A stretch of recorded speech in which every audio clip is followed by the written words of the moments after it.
Hey everyone, I am Dr. Prerna. I hope you all are doing great and staying healthy. Last video हमने देखा था शल्य तंत्र के पार्ट बी का पेपर 1 के इम्पोर्टेंट टॉपिक्स। आज हम देखेंगे पेपर 1 के ए पार्ट के इम्पोर्टेंट टॉपिक्स। चलिए वीडियो को स्टार्ट कर लेते हैं। तो सबसे पहला ही हमारा इम्पोर्टेंट टॉपिक है जो क्वेश्चन पूछा जाता है, दैट इज शल्य की परिभाषा, शल्य तंत्र की परिभाषा, उसकी इम्पोर्टेंस क्या है, देन उसकी हिस्ट्री क्या है, इतिहास क्या है। ये पूरा एक ओवरव्यू है शल्य तंत्र के बारे में, तो आप उसको पूरा तैयार कर लेना। 10 से 20 नंबर के क्वेश्चन में, कभी कभी एक लॉन्ग क्वेश्चन में ये पूछा जाता है।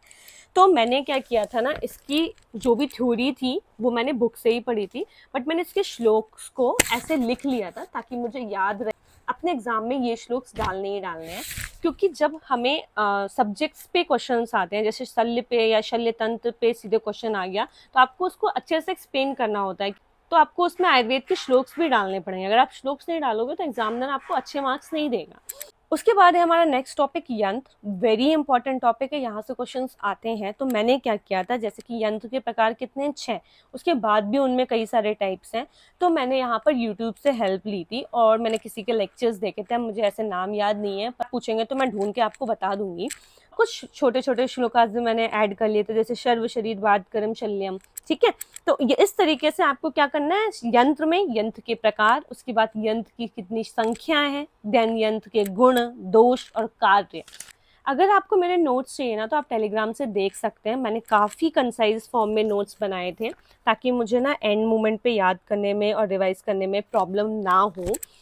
देन एक हमारा टॉपिक है शस्त्र प्रकरण। तो उसमें आचार्य ने संख्या कितनी दी है, आचार्य सुश्रुत ने 20 बताई है, वाग्भट अनुसार 26 बताई है। अब उनके 20 के नाम भी याद करने हैं और वाग्भट के अनुसार भी आपको नाम याद करने हैं, और ये आपको तभी याद होंगे जब आप ट्रिक्स बनाओगे। तो मैंने कुछ इस तरीके से यूट्यूब से ही हेल्प ली थी, वहाँ पर किसी के मैंने लेक्चर्स देखे थे, तो उन्हीं से मैंने हेल्प लेके ट्रिक्स बनाई थी और उन्हीं से मैंने नाम वगैरह याद किए थे। देन हमारा एक छोटा सा टॉपिक है अनुशस्त्र। तो ये बहुत इंपॉर्टेंट नहीं है, बट ये वाले जो टॉपिक्स मैंने आपको पहले बताए इनका वेटेज ज़्यादा होता है। बट अनुशस्त्र में भी इतना छोटा सा मैंने कंटेंट रेडी कर लिया था कि अगर एग्जाम में आ जाए तो मैं लिख सकूँ उसको। देन हमारा एक टॉपिक है स्टेरिलाइजेशन, इम्पॉर्टेंट है, और यहाँ पर सिर्फ आयुर्वेद की पॉइंट ऑफ व्यू से ये इंपॉर्टेंट नहीं है, यहाँ पर मॉडर्न का टॉपिक भी आपको कवर करना पड़ेगा, क्योंकि मॉडर्न से भी यहाँ पर क्वेश्चन आएगा। आपको आयुर्वेद की दृष्टि से भी उसको डिस्क्राइब करना पड़ेगा और मॉडर्न की दृष्टि से भी आपको डिस्क्राइब करना पड़ेगा, इसलिए स्टेरिलाइजेशन इंपॉर्टेंट टॉपिक है, मेरे एग्जाम में आया भी था ये। देन एक इंपॉर्टेंट टॉपिक है एनेस्थेसिया, संज्ञाहरण जिसका हम आयुर्वेद में कहते हैं, और बोथ मॉडर्न का भी और आयुर्वेद का भी। तो मैंने क्या किया, पहले आयुर्वेद का पोर्शन कवर किया, देन मैंने मॉडर्न का पोर्शन कवर किया। ठीक है, अब वो भी बहुत शॉर्ट में। मैं हमेशा बोलती हूँ नोट्स हमेशा शॉर्ट्स में बनाओ। थ्योरी जब आपको चीजें समझ आ जाती हैं, आप थ्योरी खुद ब खुद बना लेते हो। ठीक है, तो इस तरीके से संज्ञाहरण टॉपिक को मैंने पूरा कंप्लीट किया था, जैसे लोकल एनेस्थेसिया है, ठीक है, उसके बाद सरफेस एनेस्थेसिया, नर्व ब्लॉक, मतलब जितनी भी चीजें थी मैंने सारी अपनी कवर की थी। देन हमारा एक इंपॉर्टेंट टॉपिक है त्रिविध कर्म। त्रिविध कर्म को भी आपको ना मॉडर्न के पॉइंट ऑफ व्यू से भी कवर करना है, जिसमें pre operative and post operative procedures आते हैं। तो इसमें आपको अपना जो भी आयुर्वेद का टॉपिक है उसको पूरा कवर करो, उसके बाद मॉडर्न का पूरा टॉपिक को कवर करो। तो वेरी इंपॉर्टेंट टॉपिक्स हैं ये सारे के सारे स्टार्टिंग के, इनको आप छोड़ के नहीं जा सकते। देन है अष्टविध शस्त्रक्रम। तो अष्टविध शस्त्रक्रम में अगर मैं आपको बताऊं तो शस्त्र के प्रकार, जैसे आचार्य सुश्रुत ने 8 बताए हैं, तो इनके जो नाम है ना वो बहुत इंपॉर्टेंट है, क्योंकि अगर आपको नाम पता होगा तो आपको उनके कर्म अपने आप लिख लोगे। देन हम आ जाते हैं नेक्स्ट अपने टॉपिक में। मॉडर्न का एस्पेक्ट भी इसमें देख लेना आप अष्टविध शस्त्रक्रम में, कि मॉडर्न में क्या क्या बताया, जैसे एक्सीजन, इंसिजन, स्कैपिंग, ठीक है, puncturing, probing, extraction, draining and suturing. तो डेफिनेशन ऑफ सूचरिंग भी आपको पता होनी चाहिए, सूचर क्या होते हैं और सूचर के कितने टाइप्स बताए गए हैं। मॉडर्न का थोड़ा सा कंटेंट आप रेडी कर लेना, कुछ इस तरीके से मैंने 1 या 2 पेज में कंटेंट रेडी कर लिया था। एज सच सूचर इतना इंपॉर्टेंट टॉपिक नहीं है, बट अगेन एग्जाम में आ गया था, हमें छोड़ के तो आना नहीं है, इसलिए रिवाइज कर लेना। उसके बाद एक हमारा टॉपिक है योग विधि। तो इस टॉपिक को आपको क्या करना है, सिर्फ 1 बारी 2 बारी पढ़ लेना है, क्योंकि यहाँ से बहुत इंपॉर्टेंट टॉपिक तो नहीं है, बट अगर क्वेश्चन आ गया कहीं तो आप ब्लैंक ना हो जाओ, इसलिए मैंने तैयार कर रखा है। और नोट्स मेरे अवेलेबल हैं, अगर आपका कहीं मन नहीं लगे पढ़ने में तो मैं नोट्स से पढ़ लेना, आपको समझ में आ जाएंगी ये चीज़ें। देन एक वेरी इंपॉर्टेंट टॉपिक है क्षार एवं क्षार कर्म। इसको अच्छे से पढ़ना है। लॉन्ग लेसन के लिए भी इसमें एमसीक्यू में भी इसमें पूछा जा सकते हैं बहुत सारे क्वेश्चन, तो इसको अच्छे से तैयार करना। और झारखंड में टॉपिक्स भी बहुत सारे हैं, उसकी निरुक्ति, परिभाषा, उसका महत्व क्या है, उसके बाद उनके भेद क्या बताए गए हैं, क्षार के गुण क्या होते हैं, क्षार के दोष, तो ये सारे टॉपिक्स इसमें कवर करके क्वेश्चंस बनता है। क्षार सूत्र का निर्माण विधि क्या है, कभी कभी अकेले ये चीज पूछती जाती है कि क्षार सूत्र का निर्माण विधि क्या होती है, किस तरीके से हम बनाते हैं, ठीक है। उसके बाद है हमारा अग्निकर्म and burn, very important topic exam point of view से भी और क्लिनिकल पॉइंट ऑफ व्यू से भी, तो इसमें आपको ना अच्छे से नोट्स बना लेने हैं।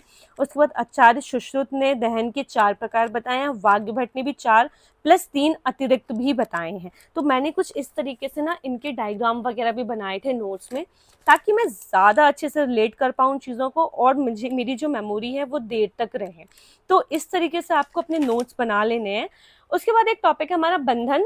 मुझे ये इतना टॉपिक इंपॉर्टेंट नहीं लगा एग्जाम पॉइंट ऑफ व्यू से, मेरे में तो नहीं क्वेश्चन आया था, मैंने जितने पीछे क्वेश्चन पे देखे उसमें भी मुझे कहीं मिला नहीं, बट मैंने कुछ इसके 1 से 2 पेज में नोट्स बना लिए थे। रीज़न इसलिए क्योंकि कभी कभी किसी डिसीज़ में हम इसको यूज़ कर सकते हैं कि अगर कोई वृद्धि है या फिर कोई व्रण है जो हील नहीं कर रहा है, तो उसमें किस तरीके का हमें बंद करना चाहिए ताकि वो वुंड हील हो जाए, या क्या क्या औषधि उसमें यूज़ करनी चाहिए हमें।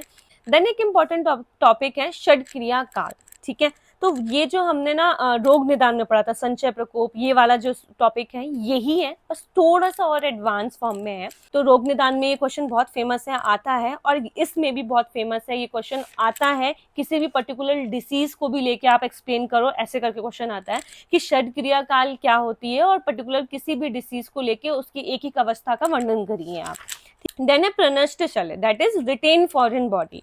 तो आपको फॉरेन बॉडी अगर बॉडी में है तो किस तरीके से उसको निकालना है, ये सारी चीजें हैं बेसिकली इसमें। बाद इनके भेद हैं, उसके बाद शल्य की गति क्या है, लक्षण क्या है, ठीक है, प्रनष्ट शल्य को जानने की उपाय क्या क्या है, तो ये सारी चीजें आप पढ़ के समझ सकते हो। उसके बाद हमारे सिलेबस में है डायग्नोस्टिक टेक्निक्स, जिसमें एक्सरे है, एमआरआई है, बायोप्सी है। तो ये तो आप इतने अगर क्लिनिकल प्रैक्टिस भी कहीं कर रहे होगे या फिर किसी भी हॉस्पिटल को ज्वाइन कर रखा होगा आपने, तो आपको इन टेक्निक्स के बारे में पता हो। अगर नहीं पता है तो आप 5-5 नंबर के अकॉर्डिंगली इनको तैयार कर लीजिए, और अगर 10 नंबर में आ जाए तो आप उस कंटेंट को एक्सटेंड करना सीखो, कि आप फिर उसको किसी डिसीज से रिलेट कर दो, किसी डिसीज का एग्जाम्पल दे के उसको एक्सप्लेन कर दो, ठीक है। बेसिकली आपको उसका मतलब बस पता होना चाहिए कि वहां पर किस टेक्निक का यूज करते हैं। जैसे एक्सरे है तो एक्सरे में क्या हम करते हैं, क्या प्रोसीजर्स होता है, एक्सप्लेन कर सकते हो। देन हमारा टॉपिक है एंटीबायोटिक, ठीक है। तो एंटीबायोटिक, पहली चीज तो आपको ये पता होना चाहिए कि एंटीबायोटिक्स होती क्या है, टाइप्स क्या होते हैं। जैसे antibiotic classified of many basis, mainly 2 होते हैं, on the basis of type of action, on the basis of site of action. और जनरल एंटीबायोटिक्स तो फाइनल ईयर में आके हमें सबको ही याद हो जाते हैं, तो वो आप लिख सकते हो। किस किस डिसीज में कौन कौन से एंटीबायोटिक यूज कर सकते हैं वो आप लिख सकते हो।